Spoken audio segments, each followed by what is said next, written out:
Olá, queridos, graça e paz, seja bem-vindo ao nosso canal Projeto Vida Nova, 25 de agosto. Você vai assistir uma das nossas mensagens gravada em uma das nossas reuniões. O meu desejo é que você seja muito abençoado e que Deus fale tremendamente ao seu coração.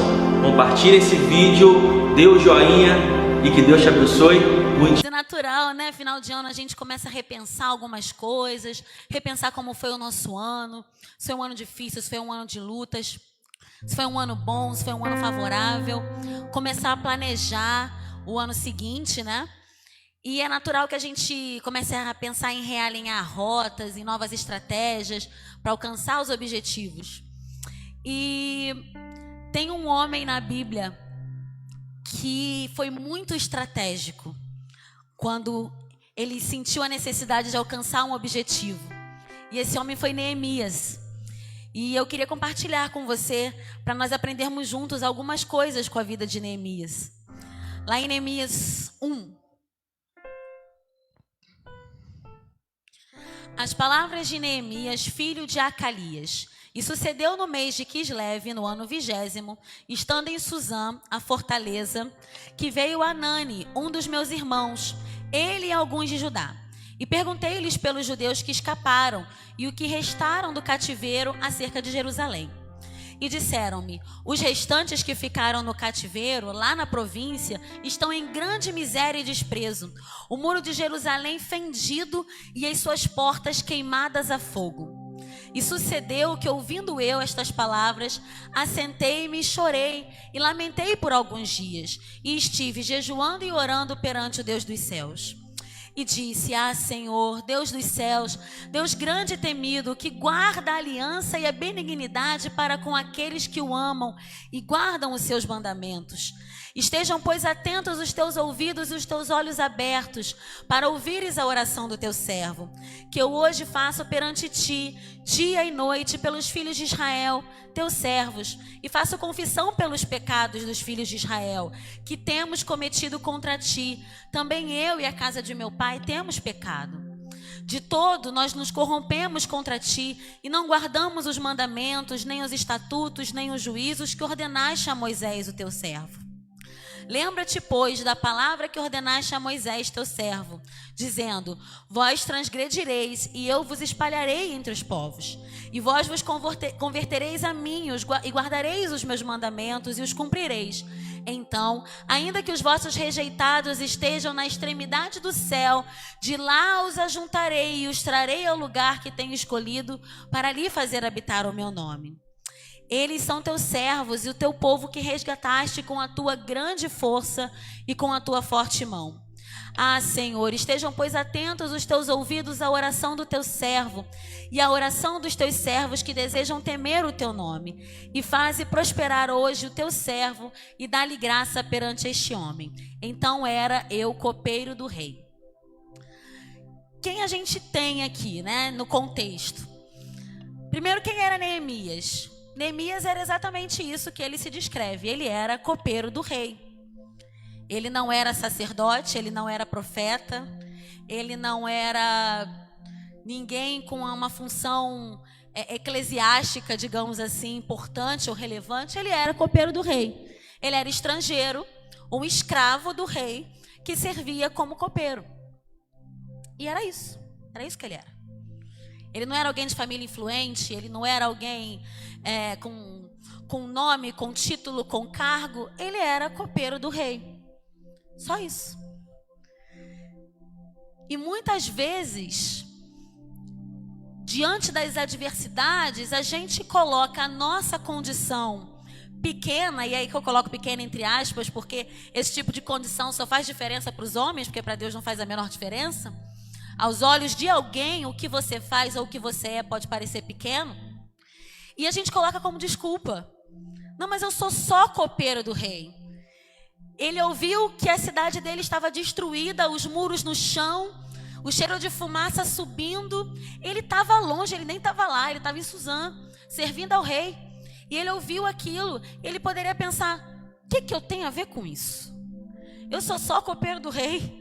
Não sou eu que vou meter a mão para resolver um problema de Jerusalém. Eu sou só um copeiro do rei. Eu não sou engenheiro, eu não sou arquiteto, eu não sou projetista, eu não sou empreiteiro, não sou nada disso. Eu não tenho nada a ver com isso. Ele era só copeiro do rei. E muitas vezes a gente usa essas nossas condições pequenas para nos esquivar de algumas coisas que o Senhor coloca no nosso coração para fazer. Mas na Bíblia, mas quase todo mundo que Deus chamou são pessoas improváveis. Moisés, chamado para liderar milhões, era gago. Davi, o menor da casa. Jael era uma dona de casa. Eu amo a história de Jael. Jael era uma dona de casa. Estava lá varrendo, passando, cozinhando, limpando. De repente entra um rei fugitivo de guerra na casa dela. Um rei sanguinário. Entra na casa dela pedindo abrigo. E ela, pois não, querido. Fica à vontade, você quer deitar, quer um chazinho, quer que eu passe um café, querido? Entra aí, fica tranquilo. Enquanto ele dormia, ela pegou uma estaca da tenda e atravessou no rei. E acabou com uma guerra sanguinária. Pela coragem de uma dona de casa. Tem tantos outros exemplos. Maria era uma adolescente simples de Nazaré. Um lugar que ninguém dava nada. Ninguém ligava para Nazaré. Caleb já era um idoso quando levou o povo para a terra prometida. A mulher que matou Abimeleque, vocês lembram dessa história? O povo estava fugindo de Abimeleque, aquele rei sanguinário, se colocou todo mundo numa torre e Abimeleque começou a atacar a torre. E os homens que estavam lá vinham homens, mulheres, crianças, todo mundo com medo, agora já era, agora a gente vai morrer. E essa mulher, que a gente nem sabe o nome, pegou uma pedra e lá de cima atacou na cabeça de Abimeleque e acabou com o problema. Todas pessoas absolutamente improváveis, que não tinham recursos, que não tinham sabedoria, conhecimento técnico, mas tinham temor do Senhor. Tinham ousadia para se mover no Senhor. E sabe, para de se comparar, para de se inferiorizar. Se Deus colocou alguma coisa no teu coração, é você que Ele quer usar. Não é o seu irmão que aparentemente tem mais recurso. Não é o seu irmão que aparentemente sabe mais. Não é o seu irmão que tem mais dinheiro. É você. É você que está vendo o problema. É você que está sentindo incômodo. Foi o teu coração que Ele despertou. Então para de se esconder atrás dos teus defeitos, atrás das tuas debilidades, atrás da tua pequenez, porque Ele já sabia de tudo isso quando Ele te chamou. Você acha que Moisés pegou Deus de surpresa? Quando Deus falou para Moisés, Moisés, olha, quero que você guie esse povo. E Moisés, poxa Deus, sou gago. Aí Deus, é mesmo, esqueci, tu é gago, deixa eu escolher outra pessoa. Nenhuma das tuas debilidades pegou Deus de surpresa. Pelo contrário, é na tua fraqueza que o nome dele vai ser engrandecido. E todos saberão que há um Deus vivo, poderoso. E o nome dele será exaltado através da tua vida. E Neemias era essa pessoa improvável, era esse copeiro do rei. Mas ele tinha as motivações certas. Vejam bem, ele estava lá servindo tranquilamente. Até que chegou alguém de Judá. E ele perguntou, como é que está meu povo? Como é que está a minha cidade? E a pessoa deu o relato, olha, está tudo destruído, tudo em ruínas. Muro no chão, cidade derribada. O muro era a proteção da cidade. Uma cidade sem muros era uma cidade completamente vulnerável. Completamente aberta a ataques. E aí ele diz, olha, passa esse relato terrível. É só cheiro de fumaça subindo o tempo todo, porque está tudo queimado, tudo estragado. E veja bem, ele estava seguro, ele estava servindo ao rei. Era uma posição de escravidão, mas era uma posição segura. E veja bem que não foi Deus que formalmente chamou Neemias. A gente não tem essa instrução na Bíblia. Então Deus falou em sonho com Neemias. Ou então Deus mandou um profeta até Neemias e ordenou que ele fizesse a reconstrução dos muros de Jerusalém. Mas um crente maduro discerne o que Deus quer. Um crente maduro discerne a voz de Deus, ainda que não seja dessa maneira tão clara. Sabe, a gente fica, às vezes, querendo milhões de confirmações para tudo, Senhor. Se a profeta do manto hoje for de saia rosa, blusa vermelha, e ela vier na minha direção rodopiando 3 vezes para a esquerda, 2 para a direita, é porque o Senhor quer que eu faça. Ou se o Senhor me der tal sonho na tal noite, no dia seguinte o Senhor me der outro sonho, e na terceira noite o Senhor mandar não sei quem falar comigo, é porque o Senhor quer que eu faça. Pode parecer um temor da gente de querer confirmar a voz de Deus, mas na verdade isso é insegurança nossa. Isso é falta de maturidade nossa. Nós precisamos amadurecer nisso. Você tem a palavra de Deus. Deus colocou um desejo no seu coração que é legítimo. Você que é amigo de Deus sabe o que agrada ao Senhor, não é? Você não tem intimidade com as pessoas? Você não sabe o que agrada aos seus amigos? Você que é amigo de Deus sabe o que agrada ao Senhor. A gente não tem aqui uma voz clara de Deus dizendo, Neemias, vai. Mas Neemias se sentiu impelido porque ele amava as pessoas. Ele amava Jerusalém. Ele amava as promessas que Deus tinha para Jerusalém. Não fazia sentido na cabeça de Neemias ouvir que algo que Deus ama e com quem Deus tem aliança, que Deus tinha aliança com o povo de Israel, não fazia sentido na cabeça de Neemias ouvir que aquele povo estava destruído e não fazia nada. Nós precisamos amar o que Deus ama a esse ponto, de conseguir discernir a vontade de Deus, sem precisar ficar pedindo milhões de confirmações, que na verdade não estão revelando o nosso temor, estão revelando medo mesmo, estão revelando falta de fé, estão revelando falta de confiança no Senhor. Precisamos ter maturidade para discernir a voz de Deus, mesmo quando ela não vem da maneira que nós imaginamos. E a Bíblia diz lá em Neemias 1:4, fala assim, quando ouvi isso, sentei-me e chorei. Durante alguns dias lamentei, jejuei e orei ao Deus do céu. Ele ficou muito triste com aquela situação que ele ouviu, com aquele cenário que foi descrito para ele. E ele lamentou. E lamentar é importante. Não subestima o poder de um bom desabafo, principalmente com o Senhor. Aos pés do Senhor, a gente não precisa se fingir de forte. Aos pés do Senhor, a gente não precisa fingir que alguma coisa não nos afetou. Aos pés do Senhor, a gente não precisa colocar uma capa de super crente. Aos pés do Senhor, nós podemos desabafar, nós podemos chorar, nós podemos lamentar, nós podemos perguntar. Não subestime esse momento de lamento. Esse momento de lamento é importante. Ele é importante para a sua alma. Você é espírito, alma e corpo. Esse momento de desabafo, de lamento, de choro, é um momento importante para a sua alma. Para você colocar sua alma no lugar, colocar suas emoções no lugar.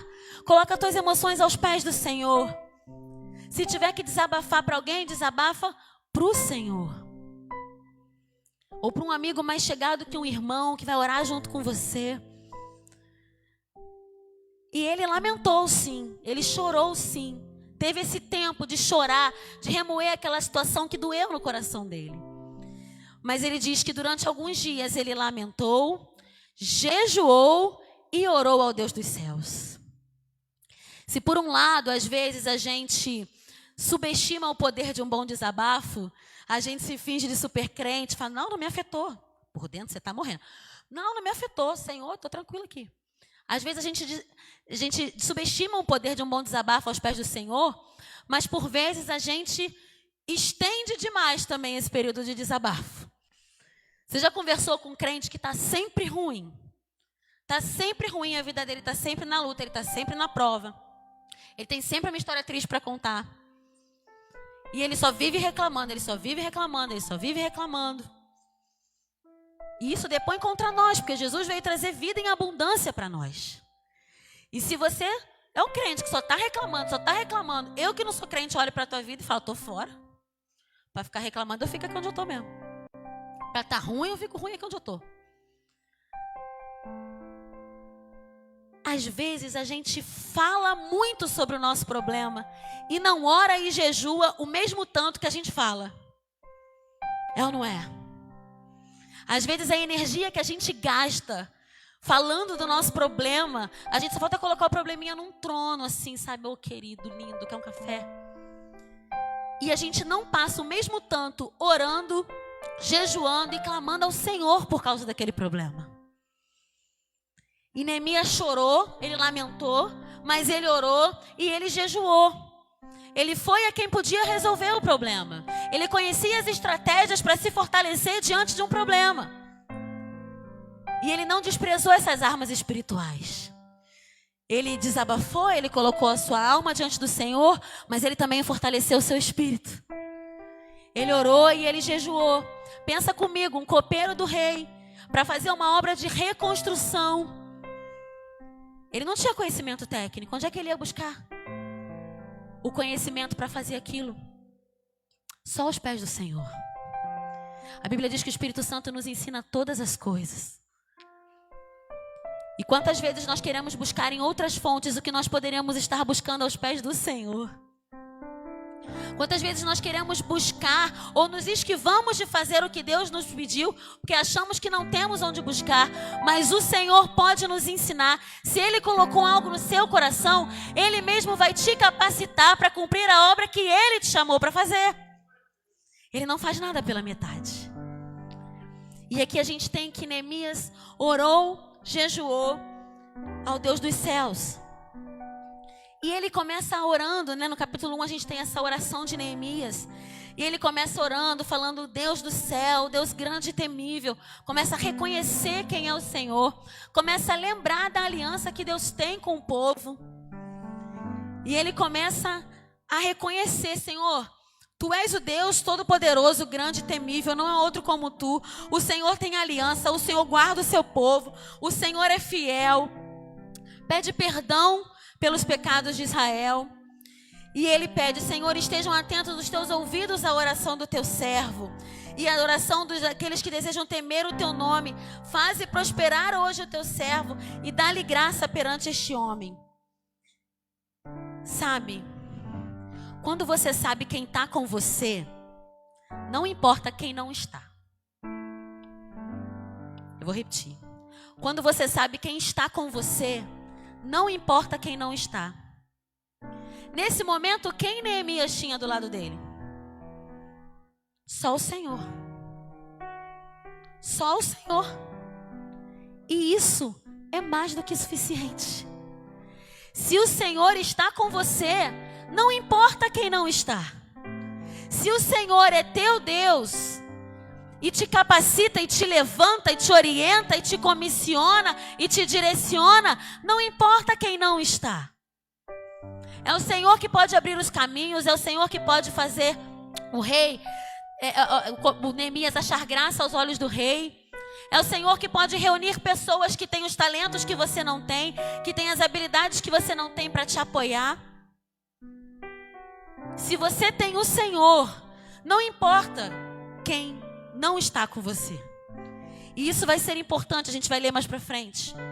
Essa certeza de Neemias de que o Senhor era com ele, de que aquele desejo que havia no coração dele era algo que o Senhor colocou. E se o Senhor colocou, Ele é fiel para cumprir a sua palavra. E a gente vê assim no capítulo 2, ele continua. Sucedeu, pois, no mês de Nissan, no ano 20º do rei Artaxerxes, que estava posto vinho diante dele. E eu tomei o vinho e dei ao rei, porque a posição do copeiro era essa posição de muita confiança, né? O copeiro, ele não só servia ao rei, ele provava o vinho antes para provar para o rei que não estava envenenado. Se tivesse envenenado, né, babau, já era, deu ruim para o copeiro. E ele prova e dá o vinho ao rei.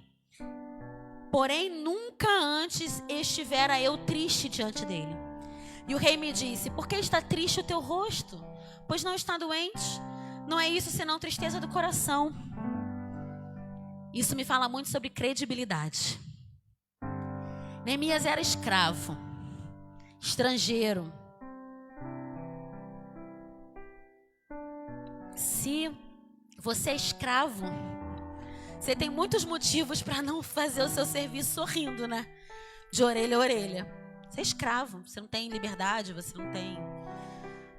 né? Você é escravo. Mas aqui diz que ele nunca estivera triste diante do rei. Então, quando ele chegou triste, o rei logo percebeu que tinha alguma coisa errada. Se você está sempre triste, sempre reclamando, sempre resmungando, está sempre na luta, está sempre na prova, está sempre no deserto, está sempre... Qual a credibilidade que você tem diante das pessoas quando você vai precisar pedir ajuda, por exemplo? Alguém vai dizer, ela já vem ela de novo. Ah, ela sempre não liga não, ela é assim mesmo, ela está sempre resmungando, sempre tem uma coisa. Mas Neemias, ele tinha a alegria do Senhor. E essa alegria transbordava na vida dele, independentemente da condição momentânea que ele tinha, que era de escravo. E ele nunca usou essa condição dele para fazer manha com o rei, para fazer charme com o rei, para fazer chantagem com o rei. Então, no momento em que ele de fato precisou, que era de fato uma coisa séria, relevante, ele tinha credibilidade. O rei logo discerniu, aconteceu alguma coisa, e não é doença não, é no teu espírito. Você está triste com alguma coisa. Sabe, querido, para de ficar dando importância para coisa que não tem importância. Nem tudo é luta, nem tudo é vale, nem tudo é prova. Tem coisa que é só a vida acontecendo mesmo. Seu pneu furou, é a vida acontecendo. Seu filho reprovou na escola, é a vida acontecendo. Deixa eles castigo, mas enfim, é a vida acontecendo.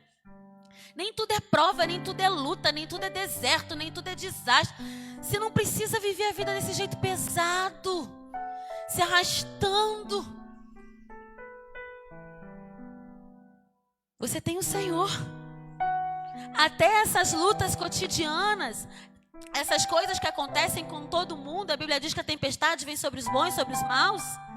Você pode passar glorificando ao Senhor. Já dizia o nosso saudoso irmão Lázaro, eu vou passando pela prova, dando glória a Deus, sabendo quem me sustenta, sabendo quem me mantém de pé, sabendo que essas coisas passam.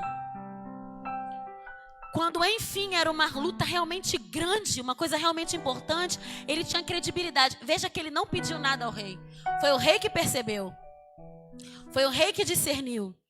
Você tem alguma coisa, pode falar, o que você quer, meu filho? E o rei fala, que me pedes agora? Fala o que você quer. E a Bíblia diz que Neemias orou. Eu fico imaginando a cena, né? Ele está ali servindo ao rei, meu rei aqui, está ali servindo ao rei, e o rei fala para ele, o que você quer? Só um minutinho que eu vou dar uma moradinha aqui, peraí um negocinho. E para o meio da conversa para orar. Eu acho tão bonitinho os meus filhos, eles oram antes de comer em qualquer lugar. Não importa se é restaurante, não importa se é casa de alguma pessoa. E eles oram alto.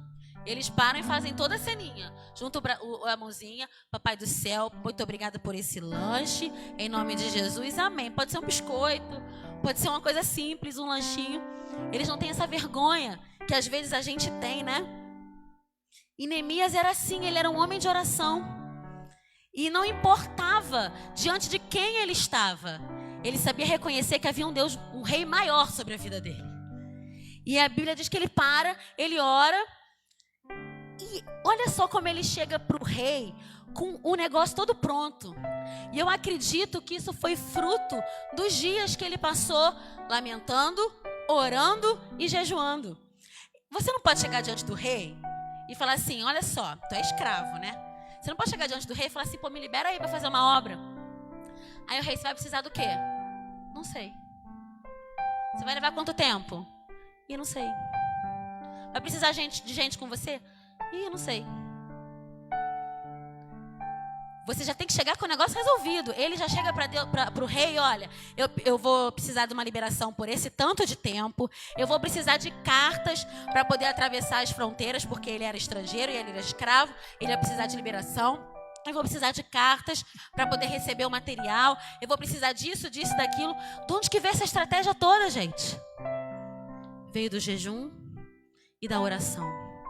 Quando a oportunidade aparecer para você, quando as portas se abrirem para você, daquilo que o Senhor confiou ao teu coração, esteja preparado.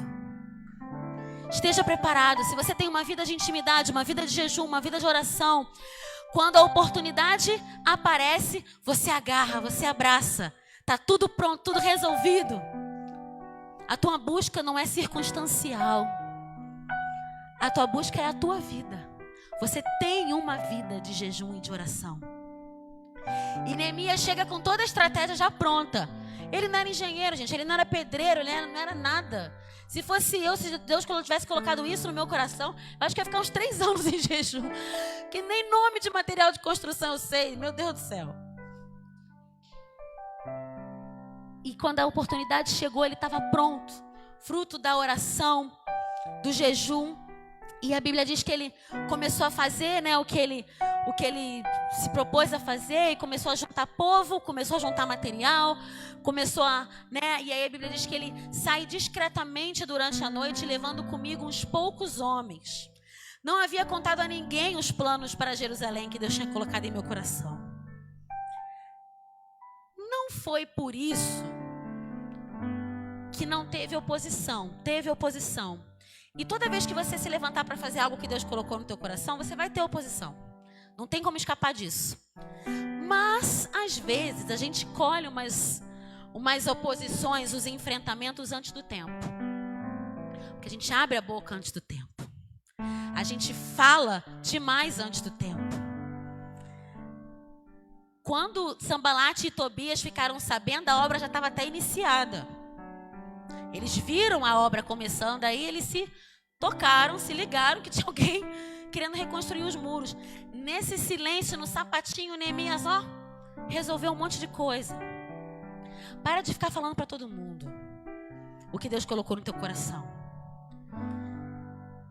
Nem todo mundo está preparado para discernir a visão que você teve. Nem todo mundo está preparado para se alegrar com você. Nem todo mundo está preparado para renunciar com você. Nem todo mundo está preparado para se envolver com você. E você pode estar colhendo levante e colhendo afronta antes do tempo, gastando energia antes do tempo, porque falou demais. Estratégia. Faz o que o Senhor colocou no teu coração, com quem Ele revelou a você. Estratégia. A gente tem essa mania agora, né, com as redes sociais tudo fica muito exposto. E se a gente não postou, parece que a gente não viveu. Guarda, se preserva.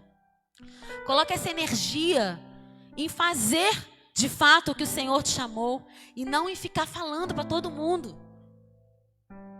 Muitas vezes o que a gente não quer é apoio, não.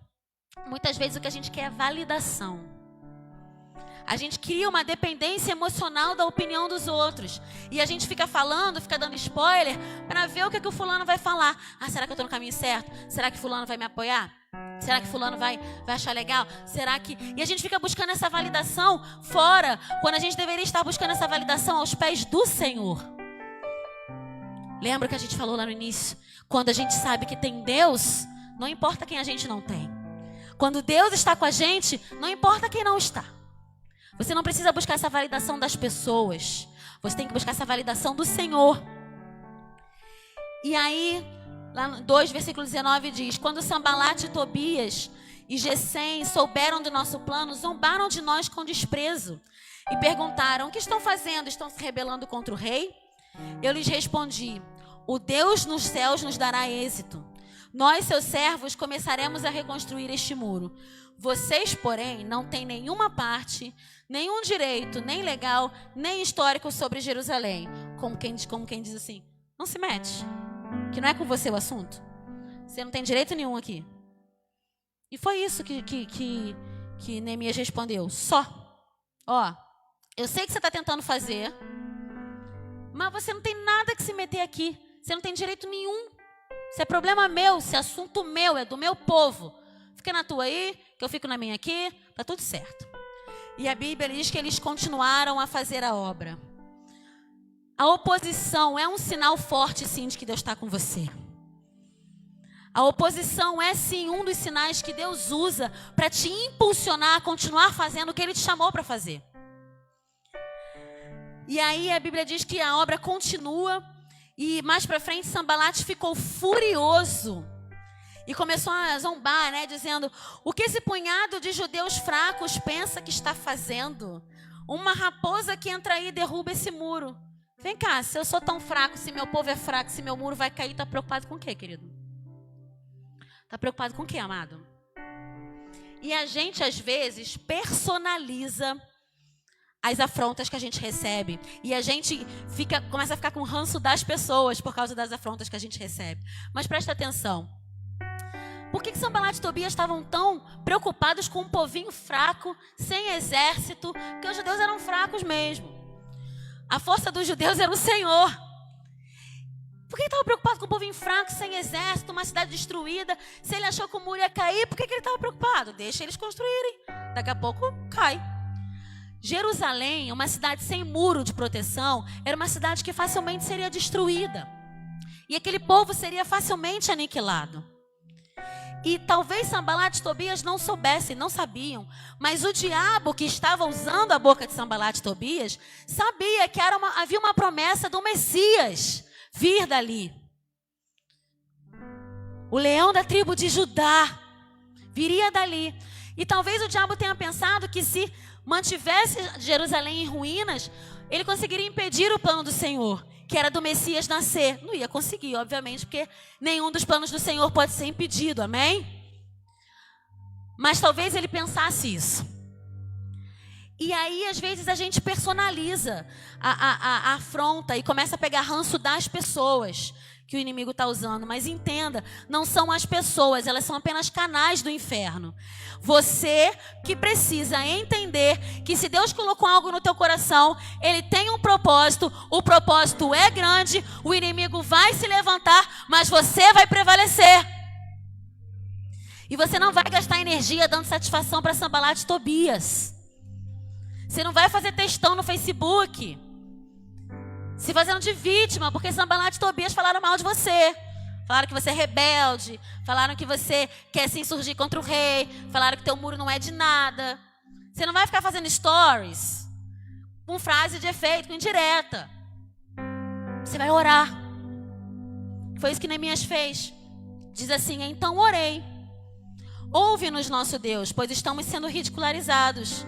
Que essa zombaria caia sobre a cabeça deles. Pronto. É isso. Foi isso que Neemias fez. Em nenhum momento a gente vê Neemias gastando tempo, força, ânimo por causa de Sanbalat e Tobias. Em vez de gastar energia com oposição, volta os teus olhos para o Senhor. Qual é a voz mais importante? É dos críticos? Ou é do Deus que te chamou? A quem que você vai prestar conta dessa obra que Ele colocou no teu coração? É a Sanbalat e Tobias? Ou foi ao Senhor que te comissionou? Pode parecer humildade às vezes a gente se colocar nesse lugar de tadinho de mim, tá falando de mim. Realmente, talvez ele tenha razão, talvez eu não dê conta. Mas isso é uma dependência emocional da opinião dos outros, da qual a gente vai ser livre em nome de Jesus. Em nome de Jesus. Você é livre para cumprir o que o Senhor te chamou para fazer. Seja grande ou seja pequeno. Seja na frente dos holofotes ou seja atrás dos holofotes. Seja algo que vai impactar uma geração ou seja algo que vai impactar talvez só a tua família. Não importa. Deus te chamou. Ele tem um plano. Sanbalat e Tobias que lutem para lá. Você vai gastar a tua energia buscando estratégia do Senhor e cumprindo. Eles mandam várias cartas para Neemias, várias cartas. E a Bíblia diz que Neemias responde assim: olha, estou envolvido com uma obra muito importante e não posso ir. Eles chamam Neemias até para tomar café. Ele fala assim: não posso, estou envolvido numa obra importante, não posso ir. Por que eu iria descer? Entenda, quando você está fazendo uma obra e você para dar satisfação a crítico, você desce. Você desce. Teu lugar não é embaixo. Teu lugar não é embaixo. Não se rebaixa, você tem o Espírito Santo de Deus. Você tem uma palavra que arde no teu coração. Você tem uma promessa. Não importa se passaram 20 anos, 30 anos e a promessa ainda não se cumpriu. A boa palavra do Senhor não cairá, se cumprirá sobre você. Deixa os críticos falarem. Não desce. E aí, mais uma vez, eles começam a inventar mentiras sobre Neemias. E Neemias diz assim, Neemias responde: nada do que você diz é verdade. É tudo invenção. E aí Neemias relata, olha, eles estavam apenas tentando nos intimidar e imaginavam que iríamos interromper a obra. Assim continuei o trabalho com determinação ainda maior. É para isso que serve a crítica. É para isso que serve a oposição. É para isso que serve o enfrentamento. Não é para te derrubar, é para te impulsionar. Não é para te derrubar, é para te impulsionar. É para te fazer correr mais rápido. É para te fazer voar mais alto. É para te fazer orar mais. É para te fazer jejuar mais. É para te fazer depender mais do Senhor. E aí a Bíblia diz, por fim, no dia 2 de outubro, 52 dias depois de começarmos o trabalho, o muro ficou pronto. Quando nossos inimigos e as nações vizinhas souberam disso, ficaram assustados e sentiram-se humilhados. Perceberam que a obra havia sido realizada com a ajuda de Deus. Quero profetizar sobre a sua vida. Aquilo que Deus colocou no teu coração, que você está achando que é grande demais, impossível demais, vai levar tempo demais, vai ser difícil demais, eu não tenho ninguém para me ajudar, vai ser mais rápido do que você imagina. Vai ser mais rápido do que você imagina. Você vai ser surpreendido pela fidelidade do Senhor. Se tão somente você orar, jejuar, se dedicar a buscar do Senhor a estratégia, se dedicar a buscar do Senhor poder do alto, Ele vai te surpreender. Vai ser mais rápido do que você imagina. E o nome dEle será exaltado. E as pessoas ficarão maravilhadas de como Ele é fiel. E você vai poder exaltar o Senhor. Vai poder dizer, foi o meu Deus que fez. Eu não tenho nada a ver com isso. De minha mão, da minha força, da força do meu braço, eu não tinha como resolver. Foi o Senhor. Eu quero convidar você a ficar de pé. Quero pedir ao pastor para orar por nós. Se você tem alguma área da sua vida que tem te incomodado, o Senhor tem te incomodado, e você precisava de uma confirmação, que você precisava para agir sobre essa área, Deus te respondeu essa noite. Deus te respondeu essa noite.